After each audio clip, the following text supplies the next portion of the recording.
And I want to turn it over very quickly to Kerry Shabbat to just say a word of welcome because he's the brainchild behind the series. And then I'll turn it over to Bud. Welcome. I'm done. What you said, ditto. You couldn't have said any better. So anyway, without further ado, thank Brendan. I would say, Brendan, thanks for doing this. And Bud, take it away. All right. I'm going to drop off now. All right. So the two of us will go on, go incognito, and you guys are set to go. All right. Thank you, Rabbi. Thank you, Kerry. Brilliant. I don't know about that. I'm going to bring my A game tonight. Freeholder Gill, Brendan, thank you for joining us tonight. We appreciate it.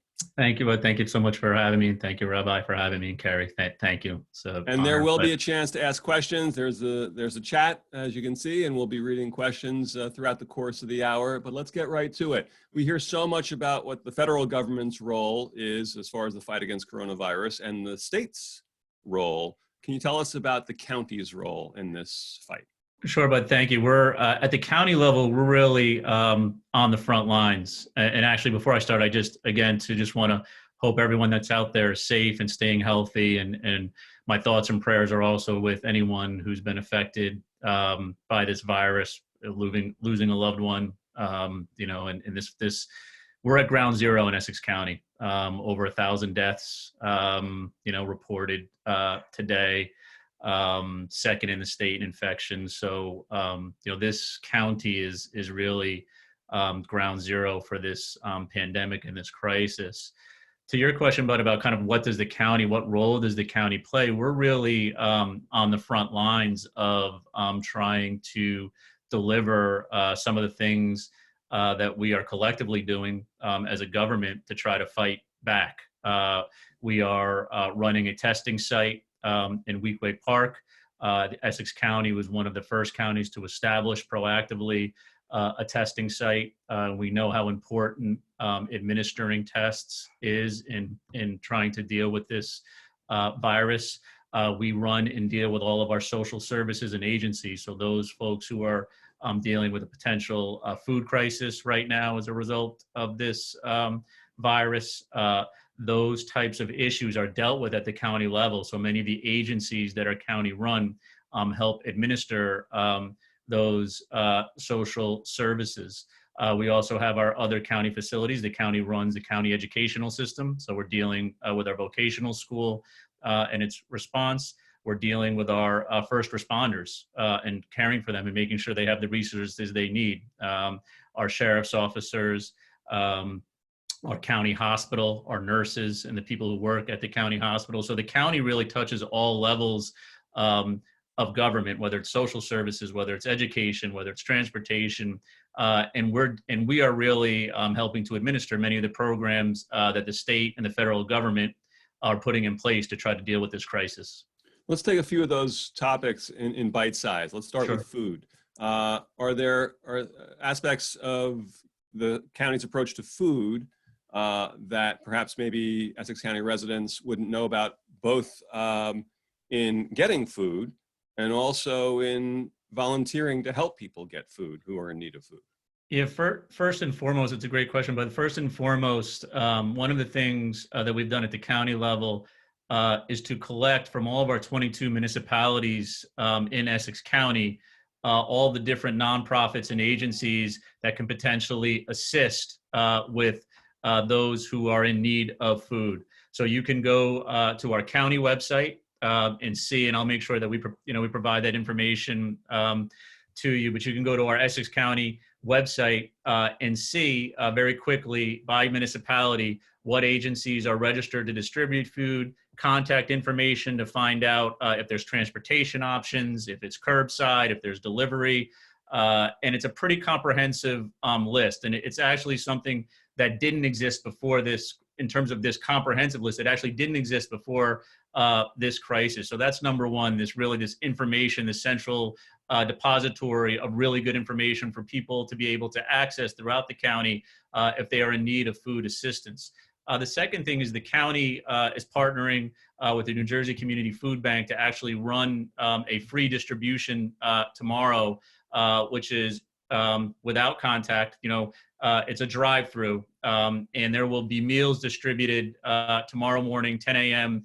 at Branchbrook Park in conjunction with the New Jersey Community Food Bank. And I'll also make sure that we provide that those details to the rabbi, so he can make sure that that gets out to folks and they can share it with people who may be in need. So on the one hand, we're proactively trying to partner with folks to do things like food distribution on our own. And we also want to be a depository for information so people can come to us and find out where they can go if they need to. And what is that website? We might as well start mentioning it early and often. So it's a great question. Oh, that's all right. We can. I will pull. Okay. It's so funny because I just go to it, so I never.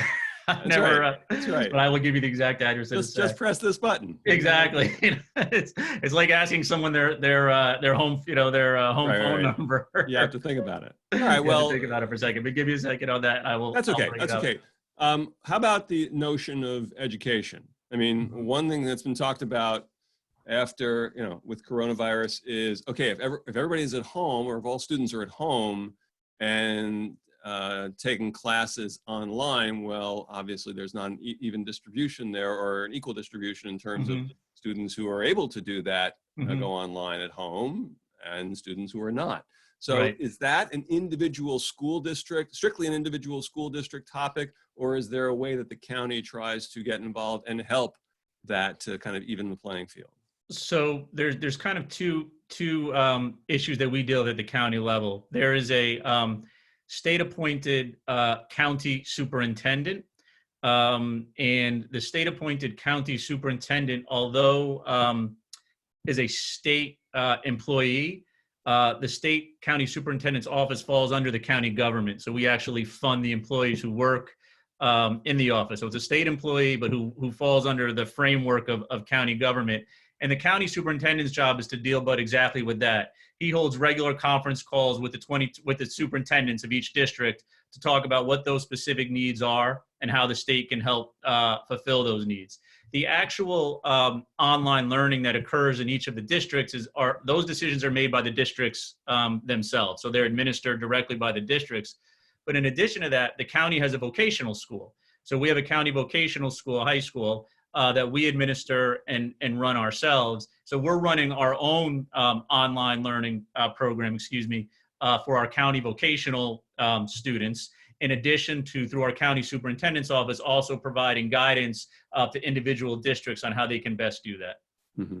It's interesting. A couple of weeks ago, there was a lot of attention paid to the fact that several northeastern states kind of created a consortium, for want of a better term, and several of the West Coast states did the same in terms of governors working with each other. Is there anything similar in terms of within New Jersey, some of the northern counties like working together who have really been hit hard, or are you either formally or informally reaching out to, hey, what types of things have you guys done that have worked, or is it kind of every county is on its own? No, right now, and I have to give a lot of credit to the state for this. The state every day convenes a call of the 21 counties in New Jersey. And those calls are usually attended by either the leadership, the elected leadership of that county, or a county administrator, or a person who's on the professional staff. And right now, I'd have to say the response really has been a statewide response. It really hasn't been a regional response, even though maybe the northern portion of the state is being hit harder than the southern portion at this point in time. But we're starting to see the numbers in the South rise. I think if you heard Governor Murphy in his press conference today, and he's been pretty consistent throughout this period of time, that he feels, based on New Jersey's density, we are the most densely populated state in the nation, that we probably aren't able to have a county by county, or what you're hearing about in New York right now, a more regional approach to what we do. So we're sharing ideas every single day with counties about how to address issues like shortages of PPE, how to deal with the healthcare systems that are located within our counties, how to deal with everything down to how do you should we close a park? When you make that decision, how do you do it? What are you doing about public spaces? So of course there's regional issues, right? Monmouth and Ocean County, right, are thinking about, the Jersey, their beaches and their Jersey Shore, which present different challenges than maybe we have in Essex and Bergen. But I'd say right now for Bud overall, it's been a one statewide approach each and every day. So you don't see kind of like counties that are primarily urban and suburban having one set of issues as opposed to counties that are primarily rural having another set of issues? I mean, the issues are different, but I think ultimately the best practices and the responses, meaning in Essex, we made a decision right away that we weren't waiting for anyone, that the minute that this crisis hit, we wanted to start our own testing facility. And that was important to us to try to do that, because we thought long-term that would help us deal with that. Once we were able to establish our testing facility, we were able to help other counties and walk other counties through how we did it. So although, Sussex and Warren County might have different issues, based on what the virus has done to their own, situation, their local situation, Right. Things like testing sites, getting equipment, dealing with first responders, those issues have been somewhat similar across the board. So the sharing of information around those particular items has been quite helpful. I want to remind people who are watching that you can ask questions, and we will get to those questions shortly in the chat area, and we will read the questions. How about in the area of employment? Obviously, employment it's a very personal thing. You're working for a company, they decide they're going to keep their employees somehow or not going to keep their employees. Are there avenues for Essex County residents to pursue or existing programs that existed even before coronavirus that perhaps people don't know about that they can avail themselves of during this this time of economic crisis? So it's probably a good time to get the website in. www.essexcountynj.org. www.essexcountynj.org. I apologize. That's shameful. No, that's okay. That I couldn't even remember that off the top of my head. That's okay. But there is a wealth of information on that site, also in this area. So through our Office of Economic Development, right. Our Small Business Development Office, which is helping to assist our small businesses throughout the county, potentially applying for grants that they may be eligible for. So many small businesses are dealing with the PPP program right now and trying to navigate that process. People who are dealing with potential unemployment claims are really dealing with the state directly on that. That's a state administered program, but obviously my office and my colleagues on the Freeholder board, we're a 9-member, and probably should have just started with that. It's a 9-member legislative body that I'm the president of. We also have a county executive, so it's a legislative and an executive form of government at the county level. But also, our office is also helping, to facilitate any way we can people who are dealing with those issues. How the more global response, I don't think is clear just yet. We were very lucky to receive at the county level the first wave of the CARES funding, but through the federal program, the CARES Act. But that money, which was dedicated for direct allotments to counties over 500,000 individuals, which Essex is a county over 500,000 in its population, that money has to be spent on COVID-related expenses as of now. But right now, the county and our federal delegation and the state are trying to work with the federal government to kind of loosen up, I would say, maybe to the way that money could be potentially spent to deal with the issue of how we're going to help jumpstart this economy and put people back to work. We're seeing claims, statewide in terms of our unemployment numbers that we've never seen. So, I mean, in 1 month, we're over, I believe, 700,000 people who have now, claimed for unemployment, in 30 days.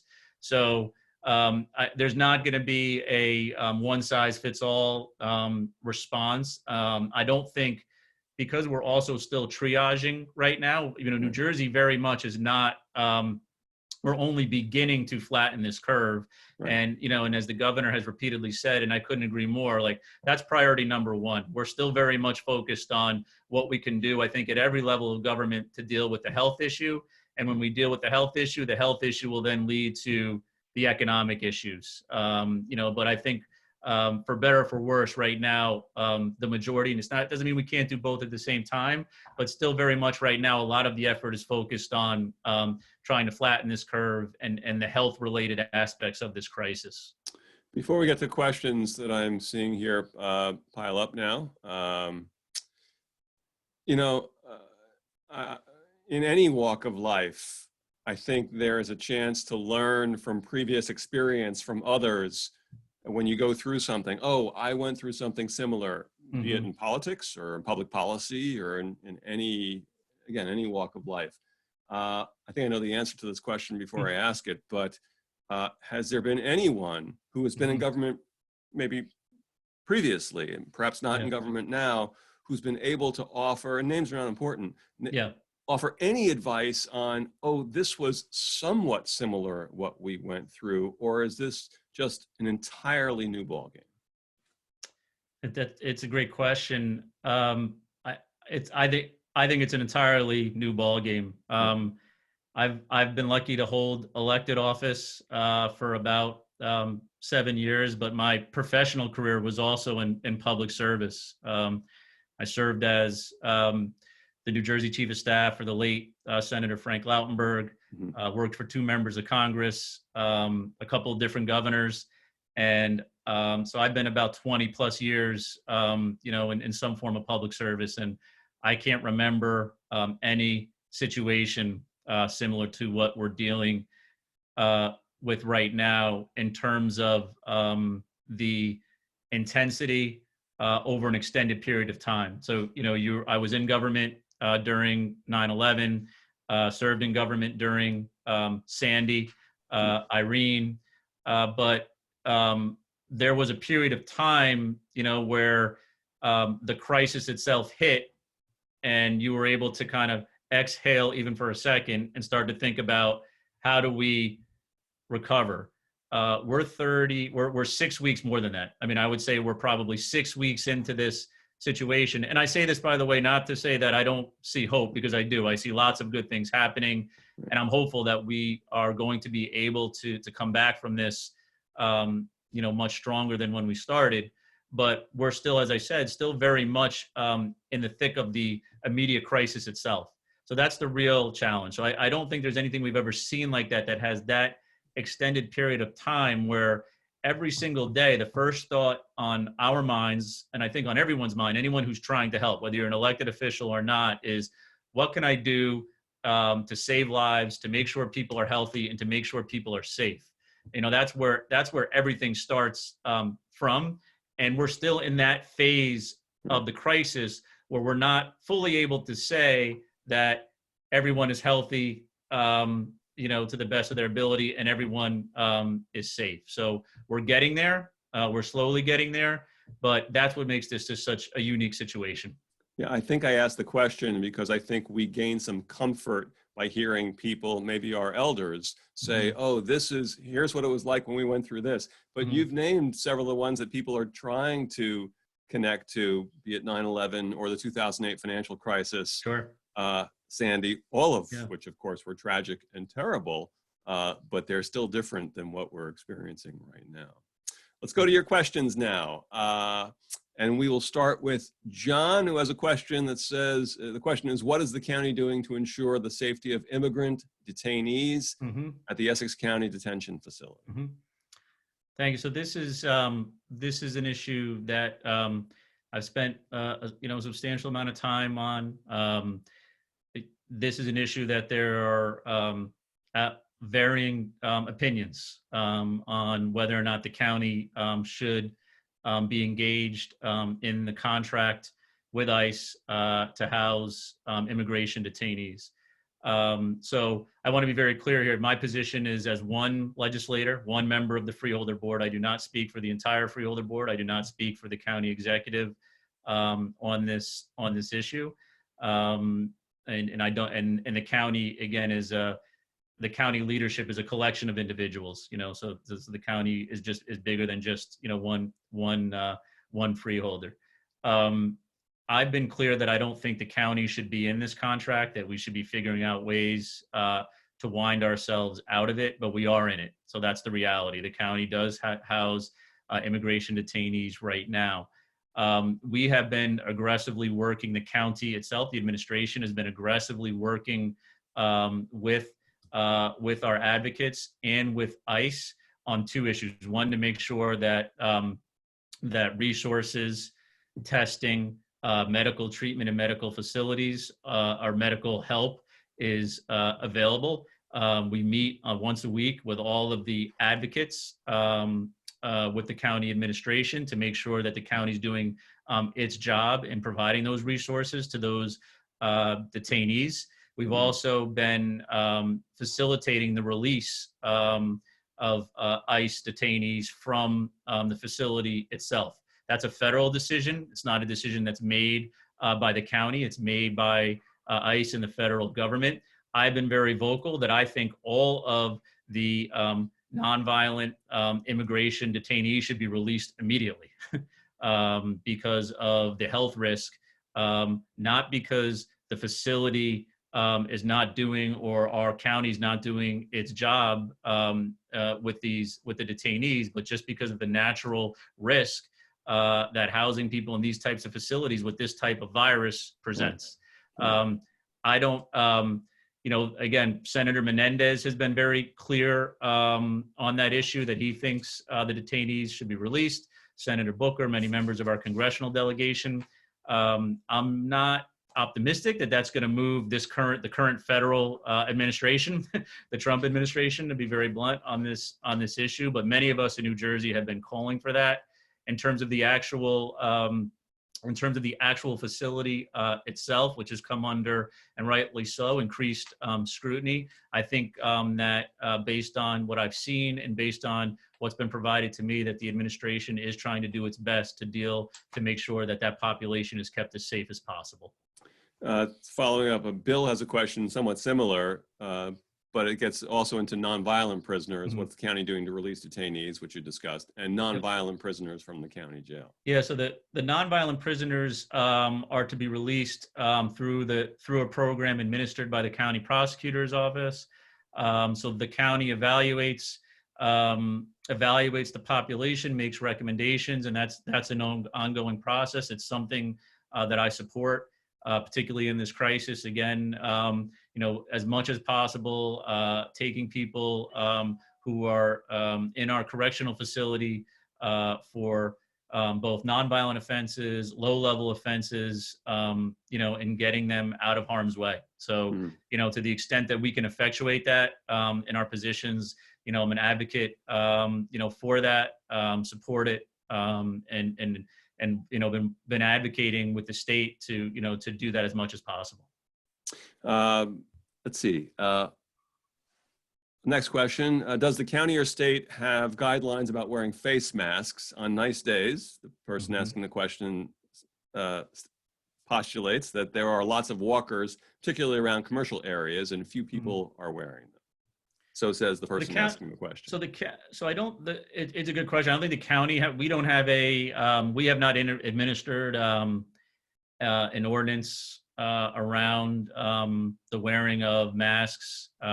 Something definitely I think we're going to have to look at. Right now at the county level, we follow the guidance and regulations that are issued by the state when it comes to issues like that. So I think the state has given guidance on on mask covering and when you should be wearing a mask and when it's appropriate to wear a mask. And that's what we follow at the county level. Okay, Lisa asks and states, you talked about closing the parks and public spaces. It is difficult to find the spaces to take those long walks for exercise, often without safely avoiding other people on the sidewalks. When might some of the parks and hiking trails reopen? Exercise is psychologically pretty necessary in these times. So states the question. So thank you. Now, there's no question about that, and that's probably the number one issue, but that I've heard from my constituents about was the county's decision to close our county parks, which was a decision that we made early, actually before the county of Essex actually decided to do that before the state did it, and I think it was the right decision. If you look at where we are right now, both in terms of lives lost, an amount of infections in this county. I can only imagine what that number would have looked like if we didn't take those aggressive steps early on. I agree. It was not a decision that I think we were excited to make, but it was necessary. Mhm. I think what you will see, and we will be ready to go as soon as the state gives the sign. The governor announced today the framework for the reopening of the state.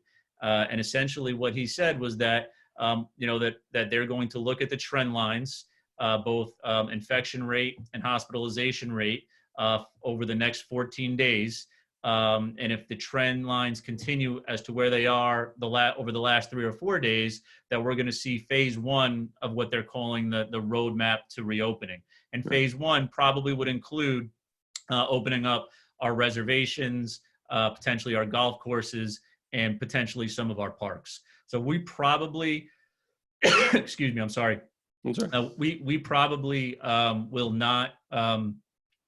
We probably will not jump ahead of the state, at the county level, and we'll wait for state guidance. We could, as this goes to your question, each county might be a little bit different in their response. Municipalities have the right to open up their own parks. They don't have to follow state guidelines. Today in Jersey City, the mayor of Jersey City opened up 4 or 5 of his parks. He thought that was right for the city.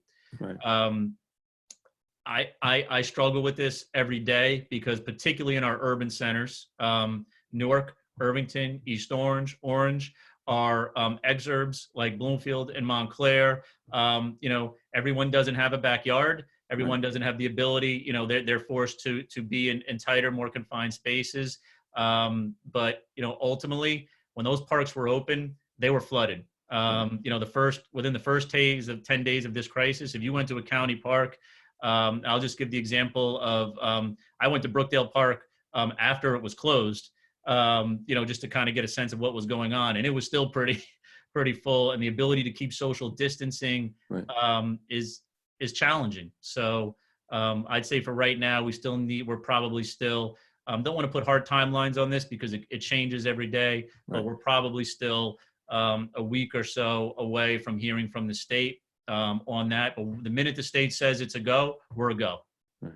Well, I obviously, and all of us look forward to the time when we are in a much better place as far as health is concerned, and the tragedy of this is behind us. And in terms of that weekend warrior exercise that we are not getting, or, the hockey game that you're in is not happening, the basketball game, my Sunday morning basketball game, I look forward to be able to use the excuse of not playing any defense and just stepping back and say, look, you guys need this amount of space. That's right. why I would guard you, but I'm not going to guard you now. No. That should be the worst of, that'll be a sweet moment when that's the worst of our problem. No question. Let's move on. Morty asks, how will Essex County look different as we start to come out of all of this, say fiscally, and the impact on social services, or any other aspect that you'd like to comment on? Yeah, I think the big challenge right now, and what we don't know, is what we're going to see both at the state and the federal level in terms of direct financial assistance. The good news for Essex County is that the fiscal health of Essex County is very, very good. We are AAA bond rated. We have a large surplus in terms of our rainy day fund. We were the only county in the state during the 2008 financial crisis that did not have to furlough or lay off any of our county employees. We have 3,700 county employees who help us maintain our parks, who work in our vocational schools, who work in our correctional facility, who work in our hospital, who help keep our roads and bridges repaired and in good maintenance. So what's on my mind is what's going to happen to these employees, particularly based on some of the projections that we're starting to see in terms of the finances. So the good news is we're temporarily, I think, able to deal with some of those issues, but unless we see substantial direct federal assistance, again, Governor Murphy has been abundantly clear on this. Our federal delegation has been abundantly clear on this. if we don't see direct federal assistance, both to our counties and our municipalities and this state, we're going to be talking about making really tough decisions about our public sector workers, including our teachers. So, so my hope is that we don't have to ever see that point. But unfortunately, how things may look different. We're talking about potentially furloughing some of our workforce and maybe, you know, potentially of people of not being able to maintain all of our county employees. I would hate to see that, but that is a reality that may face us in, you know, in the near future. Jim writes or states and then asks, hi, Brendan. I realize that the county executive and the freeholders cannot authorize the release of the immigrant detainees, but Governor Murphy has signed an executive order to get nonviolent prisoners and some others out of jails. Why haven't you aligned yourself with the governor on this issue and publicly called out ICE to release people held in civil detention? Asks Jim. He says, I know you have said you will not vote for the contract when it expires in 3 years, but Jim is stating that that's fine, but the problem is now. I actually have. So I publicly support that position, and I'll actually, you know, my goal is to put a resolution on our non-binding resolution, if not for our meeting tomorrow, by our next meeting to support that. So I will consider this to be public, but I publicly support that position. Let me throw one in and we'll get back to the questions from people watching. And we appreciate your time tonight, everybody watching. And Brendan, we appreciate your time tonight. We'll get to the website once again, because I'm going to imagine that the answer to this question is also contained on the website. But the notion of mental health right now this is a struggle. This is a struggle, need I tell you, on so many levels. Even for families where they're able to work from home, there's food in the refrigerator, the kid is online taking classes of some form or fashion, even, and that's a blessed situation. Right. Even in that situation, that there's still pressure. Are there any county programs or something, again, that most people might not know about, that people can reach out to and get some help in the area of mental health? Yeah, I think, so again, the first answer is there are, and those resources are now at www.essexcountynj.org.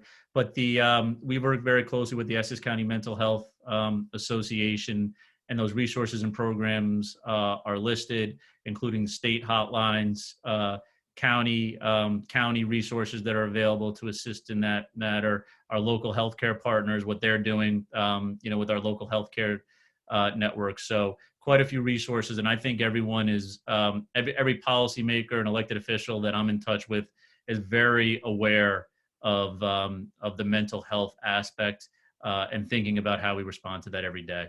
So I think you're going to see even more on that, but as we move through, you know, this crisis, there's going to be the existing programs that we had, and there's going to probably be even more focus on making sure that those programs are available to as many of our residents as possible.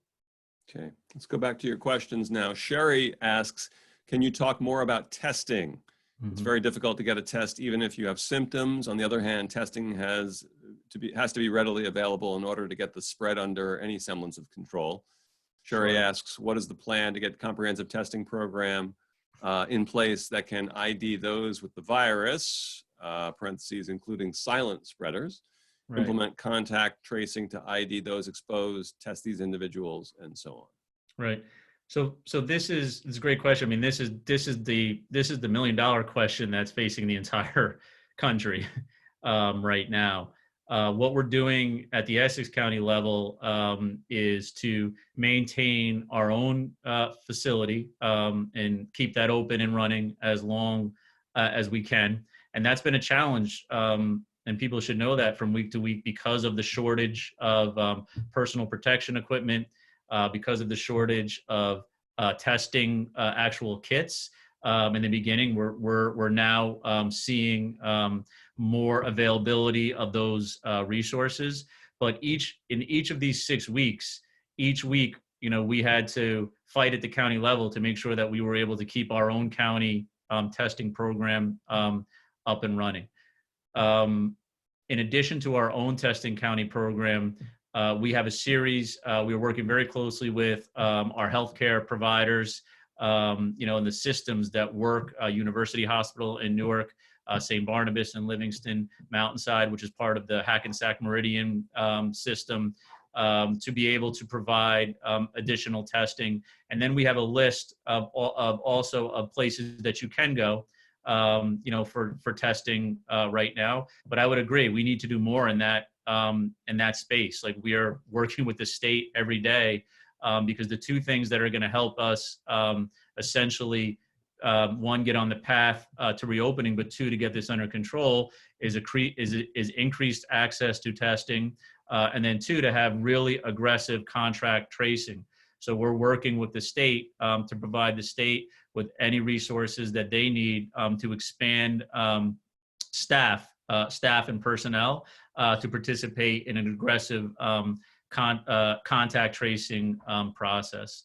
So I would say about the first issue, and I want to really try to give a more specific answer. We have that list again on the website of places that you can go if you need to be tested. But moving us from symptomatic to asymptomatic is the big challenge. There are also two statewide statewide testing sites. One is in Paramus, one is in Homedale.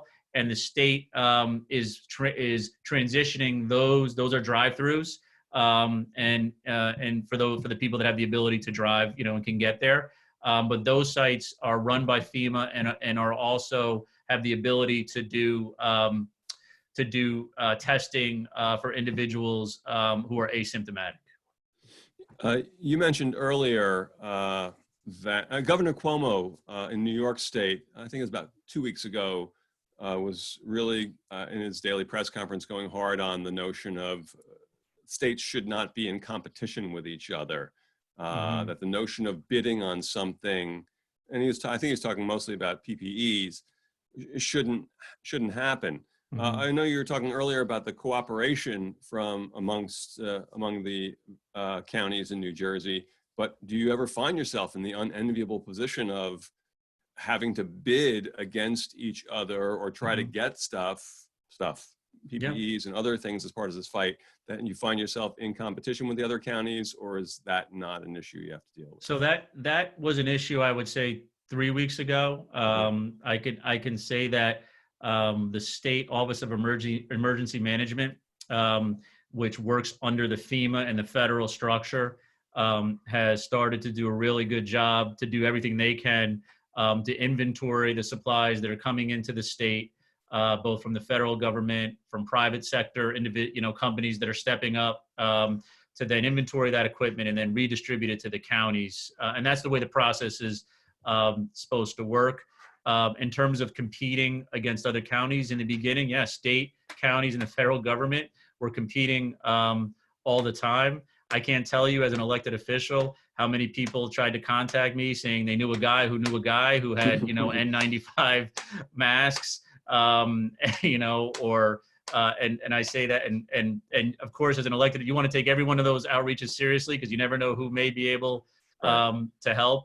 But whether it was ventilators, testing kits, masks, gloves, yes, we were competing against counties and other state governments, and it was tough. But now that process, at least I can only speak to New Jersey, it seems to have gotten a lot better. I read the stories about where the federal government has come in and undercut county governments in other states. I think there was a recent example in Florida that seemed to be pretty egregious. But I have not experienced that, and I've not seen that at the county level here in Essex. I know a guy who knows a guy who knows a guy. Exactly. Unbelievable. Yes. But that's the reality, and certainly the reality at the beginning when this thing was blooming, and what's going on here. Sure. No. Let's go to some more questions. Rabbi Katz has a question, and he writes, since the county is receiving many, many millions of dollars from the ICE contracts, why can't that money be used to rehouse the detainees until the virus has passed? Detainees can be given ankle bracelets or something similar to be kept under surveillance. There's plenty of money that can be rerouted to house the detainees with family or on their own. There are thousands of us who are glad to give up these county quote unquote perks like new parks and zoos if it means that our county is not involved in making money off the backs of innocent asylum seekers. Yeah. So Your response? Sure thing, but I mean, I agree. So again, I agree with the rabbi that we should not be in the business of detaining ICE detainees, and again, want to see us out of that contract. But that is not the position of, that is not where the county is right now. Yeah.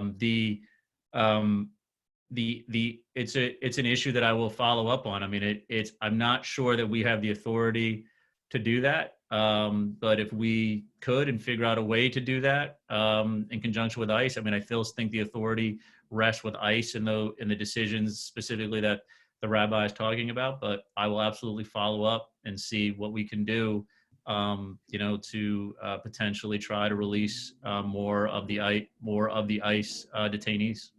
We've talked a little bit about parks. Jody has a question that touches on that, but goes a little bit broader than that. How will the county be making decisions about the summer camps, lakes? She includes parks. Who decides? And the notion of summer camp, not just in New Jersey but elsewhere, boy, I can tell you, yeah, that's a huge deal. Yeah, I think the county itself, parks, open spaces. We don't have any. Thinking for a second, we don't have any Jurisdiction, lakes, or we have our South Mountain Reservation complex, our zoo, our county zoo, right? So it's probably in the same category. I mean, those are the facilities that I believe are going to come last. I think those are the decisions that we'll have more clarity, in the next 2 to 3 weeks on. But in terms of, guidelines for how a summer camp would operate, how our programming at the county level would work, for example, at our county zoo or our county environmental center. I think those are really going to be determined by the guidelines that the state sets once they see a proper flattening of the curve, and they think that the numbers are and the metrics that they're using to evaluate the public health are in a place that we can start to talk about how do we reopen facilities like that. The governor was pretty clear, and the reason I'm mentioning the governor a lot, because a lot of these decisions that we as residents of the state and of this county have to abide by really come from the state, they come from the state down to the county level. So most likely, again, you're not going to probably see counties doing something that jumps ahead of what the state would like us to do. So I think that those are issues that right now the state policy leaders are talking to folks up and down the state about how we do it. Somebody raised the issue today about the Jersey Shore. Like, what does that look like this summer, right? Is the shore going to be open, for business, recreation? I think it's unclear at this point in time. It will all stem from, first making sure that we flatten this curve and that we get the numbers to a point where we can start to talk about what does proper social distancing look like, what are proper safety protocols that we can incur some of the risk that comes with reopening those types of activities, which potentially could spread the virus. I covered sports for many years, and if I had $1 for every time I heard in the locker room, we play it one game at a time, I would be in much better shape than I heard it quite often. But I mean, at the risk of being too generic about this, of course you have to have a plan that looks ahead to what might be in a week or two or 3, but it really is a one day at a time situation. So, but I think that what you're going to see tomorrow too, just to preview something that we announced tomorrow, and it was not giving away any trade secrets, because I do help out. Please feel free. With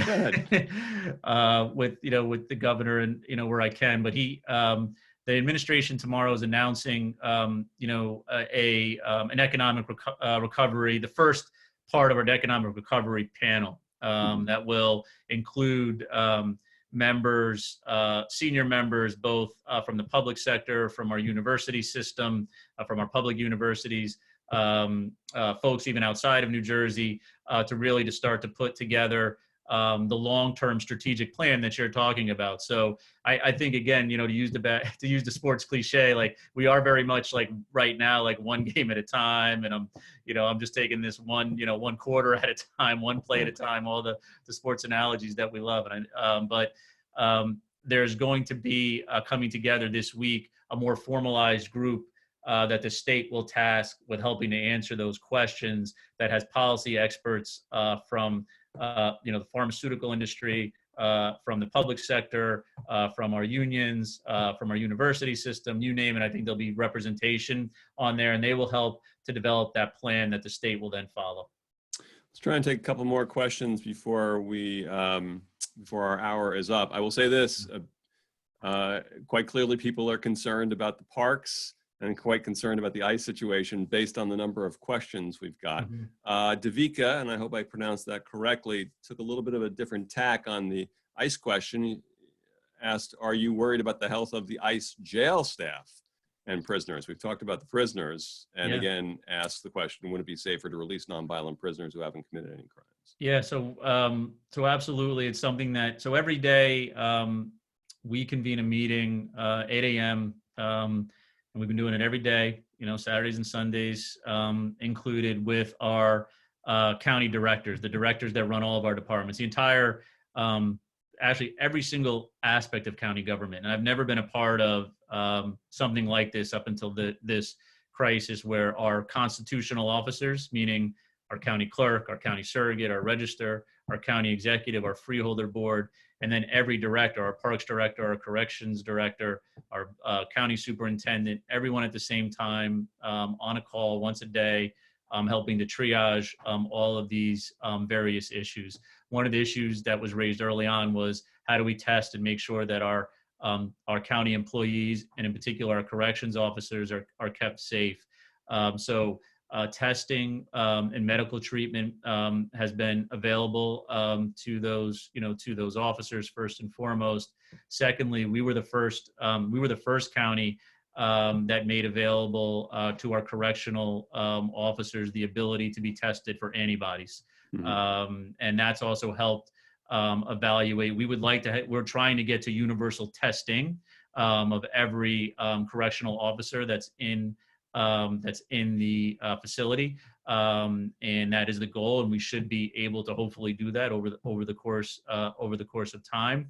But not only we were on the front end trying to make sure that there was access for those correctional officers to keep them safe, but also, again, trying to take the lead and not really wait to make, because we thought the antibody testing was a step that was even going to allow us to show particularly folks who might have immunity, who might have had it, who were not symptomatic. It's another way to help evaluate the overall health and safety of the staff, and gives the county a metric to make the best health decision possible.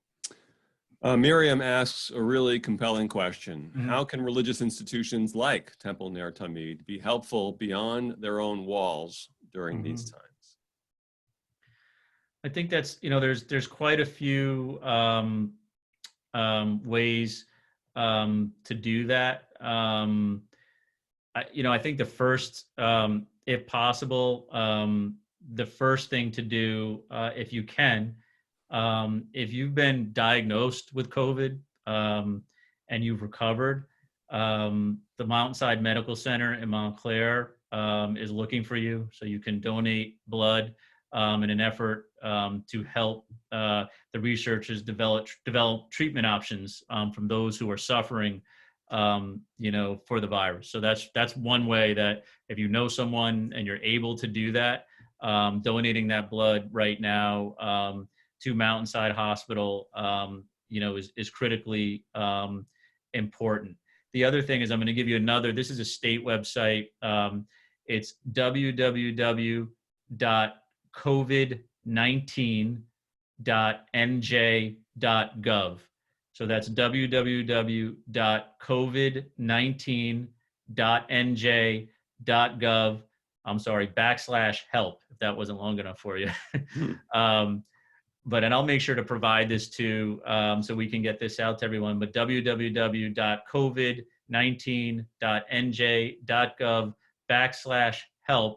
And this helps connect people who want to volunteer or participate in activity to specific things within their community. So that's the direct state link. It's also on our county website, which is www.essexcountynj.org. But that's a way that you can plug in to volunteer opportunities. And you can also always contact my office directly as well, because we do have access to many nonprofits and other volunteer organizations that are looking for help and assistance.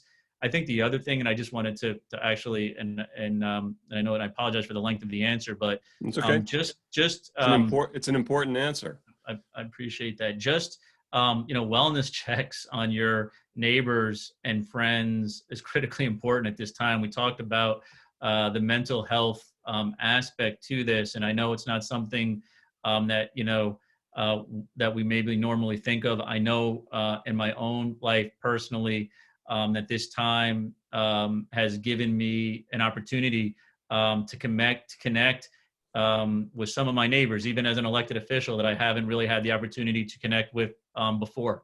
And I think that's been critically important, both for my own mental health as you deal with this crisis each and every day, and also for the people that I've interacted with.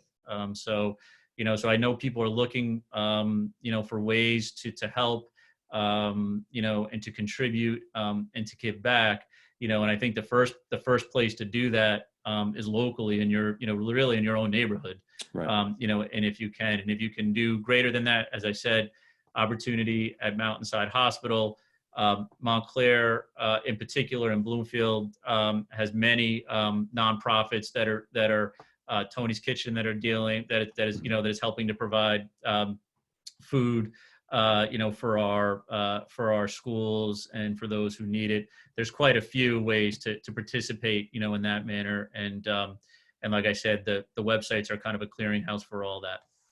There are no small acts of kindness these days. No question about that. Yeah, the mere buying of food for someone is no small act of kindness. And happily, we're seeing so many wonderful examples of that. One more thing from me before we turn it back to Rabbi Katz to finish out the hour.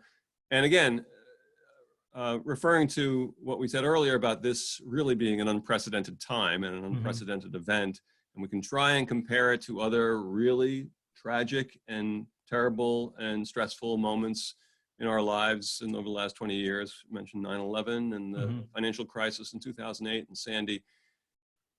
Understanding that this is unprecedented, but from your experience working for Senator Lautenberg and for governors and in general in the last 20 years, are there themes that you can rely on? Are there experiences and lessons learned that you can call on from 5 years ago, 10 years ago, 20 years ago, that have played a role in dealing with the day-to-day of this really terrible scourge? Yeah, I think those, yes, and I think it's simply stated the original my original desire to serve was probably rooted in the idea that there would be times like this, and that you wanted to be in a position to try and help.